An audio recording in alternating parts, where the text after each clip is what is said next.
একঘেয়ে কাতলা মাছের রসা খেতে আর আমাদের কারোরই ভালো লাগছে না।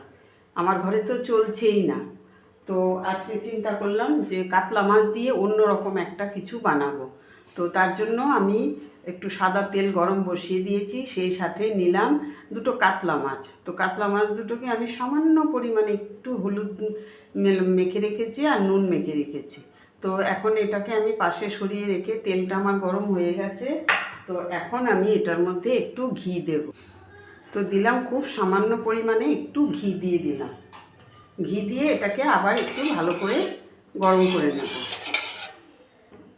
তো তেলটার ঘিটা আমার গরম হয়ে গেছে। এখন আমি এটার মধ্যে সামান্য পরিমাণে একটু নুন দিলাম, যাতে মাছটা ভাজবো তেলটা না ছিটকায়, সেই জন্য আমি একটুখানি নুন দিলাম। তো এখন আমি মাছটাকে ভাজতে দিয়ে দেবো। মাছটা খুব কড়া করে ভাজবো না, খুব হালকা করে ভেজে নেব। তো কাতলা মাছটাকে আমি খুব হালকা করে ভেজে নিলাম। এখন আমি মাছটাকে তুলে নেব। তো মাছটা নামিয়ে নিয়ে আমি খুব সামান্য পরিমাণে আর একটু ঘি দিয়ে নিয়েছি। তো ঘিটাও আমার আবার গরম হয়ে গেছে। দিলাম একটু ধনের গুঁড়ো, দিলাম একটু গোলমরিচের গুঁড়ো, দিয়ে আমি একটু ভেজে নেব। দিলাম খুব সামান্য পরিমাণে একটুখানি গরম মশলা দিয়ে আমি এটাকে ভেজে নেব। নিয়ে এবার আমি এটার মধ্যে জল দিয়ে দেব, টমেটো দিয়ে দেব।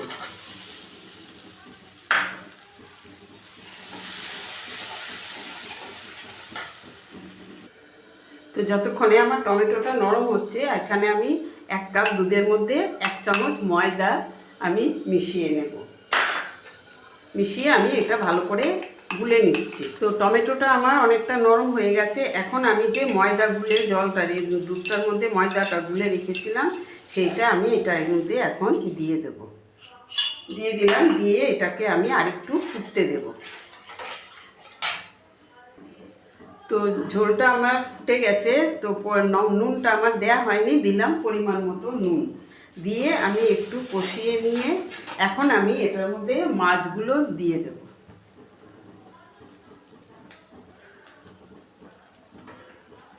মাছগুলো দিয়ে একটু ফুটতে দেব। তো মাছটা আমার ফুটে গেছে। এখন আমি দিলাম 2টো কাঁচা লঙ্কা, দিলাম একটু গোলমরিচের গুঁড়ো, দিলাম 1 চামচ পরিমাণে চিনি, দিয়ে এটাকে আমি আবার একটু ভালো করে মিশিয়ে নেব।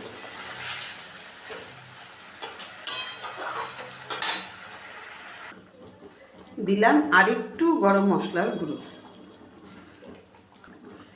দিলাম একটু ঘি,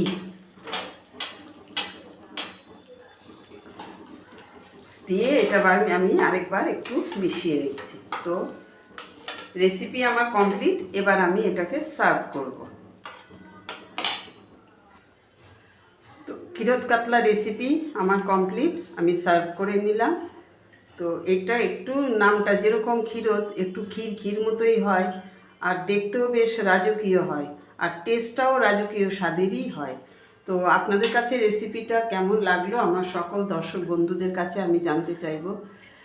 আর সেই সাথে আপনারা যদি এই রেসিপিটা ইউটিউব থেকে দেখেন, তাহলে আমার চ্যানেলটাকে একটা সাবস্ক্রাইব করে দেবেন, বেল আইকনটি প্রেস করে দেবেন। আর ফেসবুক থেকে যদি দেখেন, তাহলে কি পেজটাকে ফলো দিয়ে রাখবেন, যাতে নেক্সট নোটিফিকেশন সবার আগে আপনাদের কাছে পৌঁছে যায়।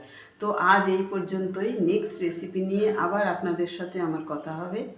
সবাই ভালো থাকবেন।